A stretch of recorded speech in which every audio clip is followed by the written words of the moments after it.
అండి నమస్తే శారదా గుడిమెట్ల యూట్యూబ్ ఛానల్కి స్వాగతం సుస్వాగతం. ఈరోజు నేను ములక్కాడ పేస్ట్ కూర, ములక్కాడ పిండి కూర అంటారు, దీన్ని ఎలా చేసుకోవాలో చూపిస్తున్నాను. దీనికి కావాల్సిన వల్ల మనకి ములక్కాడ ముక్కలు మనం చిన్న చిన్నగా తరుక్కోవాలి. ములక్కాడ ముక్కలు వాటిని ఉప్పు వేసి కొంచెం నీట్గా మనం ఇలా ఉడకపెట్టుకోవాలి. అండ్ దీనికి ఏంటంటే మెయిన్గా బియ్యం పొద్దుటే మనం నానబెట్టేసుకోవాలి. కొంచెం ఒక కప్పుడు బియ్యం నానబెట్టేసేసుకుని అందులో జీలకర్ర, మిరపకాయలు అండ్ కొబ్బరి ఇవన్నీ వేసుకుని మనం ఇలాగా ఎప్పుడైనా మనకి బియ్యం నానబెట్టుకోలేదు అయ్యో అనేసి అని అనుకోక్కర్లేదు. దీనికి ఏంటంటే వరిపిండి ఉన్నా కూడా మనం వరిపిండి, నేను ఇవాళ వరిపిండే వేసేస్తున్నాను, చాలా వరిపిండి ఉంది, అందువల్ల ఇంకా బియ్యం నానబెట్టలేదు. వరిపిండి, జీలకర్ర, మిరపకాయలు, కొబ్బరి ఇవన్నీ వేసుకుని చక్కగా మనం మెత్తగా గ్రైండ్ చేసేసుకోవాలి. కొబ్బరి కొంచెం ఎక్కువ వేసుకుంటే కూడా రుచిగా బాగుంటుంది. ములక్కాడ ముక్కలు ఏంటంటే మనం ముందరే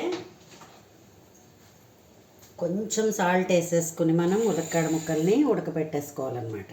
కొంచెం సాల్ట్ వేసేసుకుని ఉడకబెట్టేసుకుంటే ఈ పేస్ట్ తయారైందంటే వెంటనే ఈ పేస్ట్ మనం అందులో కలిపేసేసుకుంటే కూర అయిపోయినట్టే.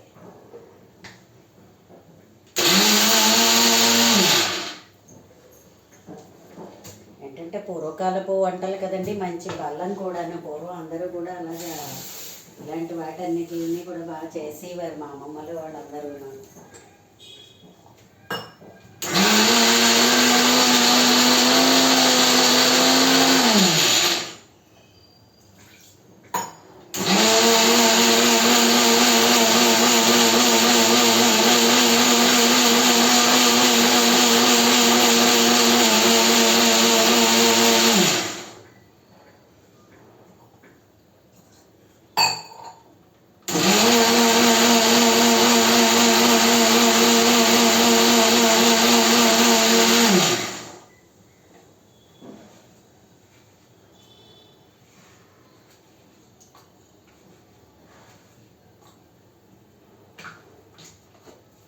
సరే, మనం చక్కగా ఇలాగా మెత్తగా గ్రైండ్ చేసేసుకోవాలి.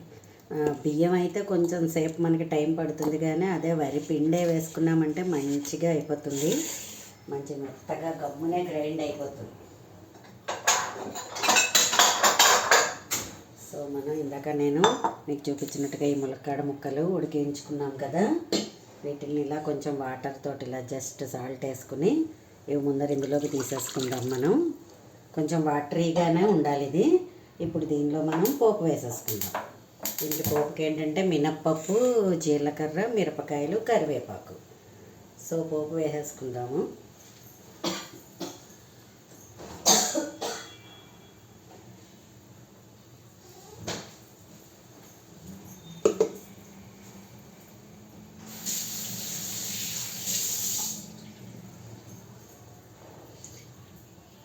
ఓకే, కొంచెం ఆయిల్ వేసేసుకుని మినప్పప్పు,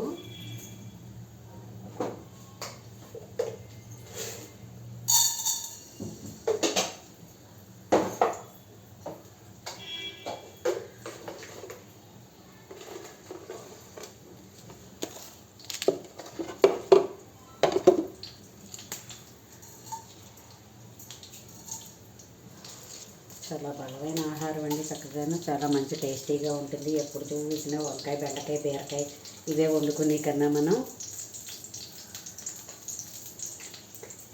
వెరైటీగా మధ్య మధ్యలో మనం ఇలాంటి కూరలు కూడా చేసుకుంటూ ఉంటే బాగుంటుంది.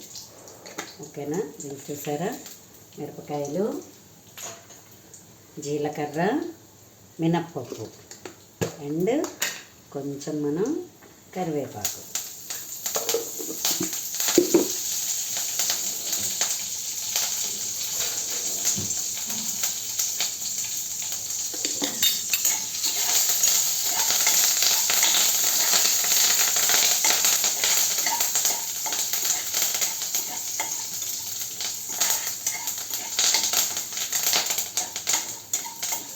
ఇంకా పోపు అంతా కూడా మంచిగా వేగిపోయింది చూసారా. ఇప్పుడు ఇందులో మనం స్టవ్ సిమ్ చేసేద్దాము. ఈ గ్రైండ్ చేసుకున్నాం కదా, ఈ పోపులో ఈ గ్రైండ్ చేసుకున్నంతా కూడా మనం వేసేసుకోవాలి. అయితే ఇందాక ములంకాడలు ఉడికించినప్పుడు కొంచెం సాల్ట్ వేసాం కదా, ఎందుకంటే ములక్కాడ ముక్కలు చప్పగా అయిపోతాయి.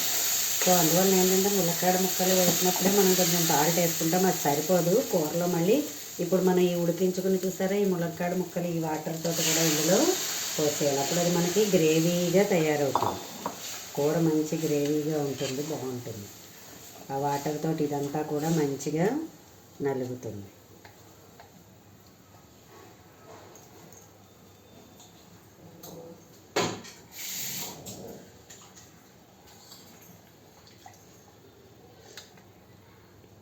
ఎక్కువగా ములక్కాడ కూర అన్నప్పటికీ చాలామంది ఏంటంటే టమాటాను ఉల్లిపాయ వేసేసి చేసుకుంటారు. కానీ ఇది వెరైటీ కూర, అందరూ చేసుకోరు. ఇది మీరు కూడా మంచిగా ట్రై చేయండి.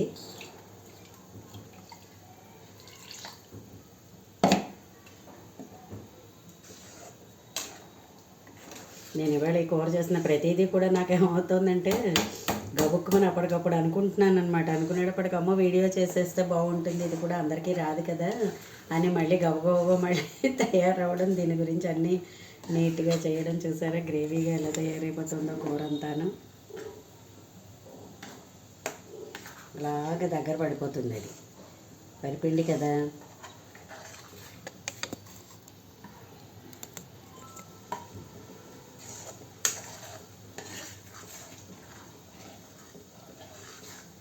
అంటే ఒట్టి కూర కూడా మనం ప్లేట్లో వేసేసుకుని చక్కగా తినేయచ్చు అనమాట. అంత బాగుంటుంది ఈ కూర. మీరందరూ కూడా తయారు చేయండి ఫ్రెండ్స్.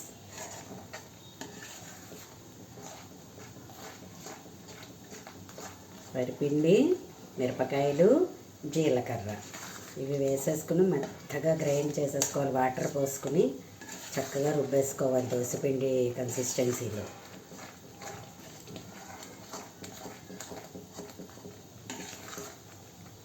చూసారా ఎలా వస్తుందోను, చూసారా ఎలా వచ్చిందోను. ఆహా,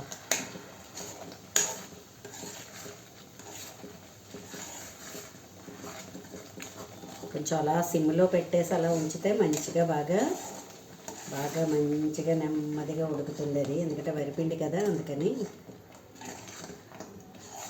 సో ఫ్రెండ్స్ చూసారా అయిపోయింది. కాకపోతే నేను ఇంకా ఇందులోంచి ఇలా చూపిస్తున్నాను మీకు.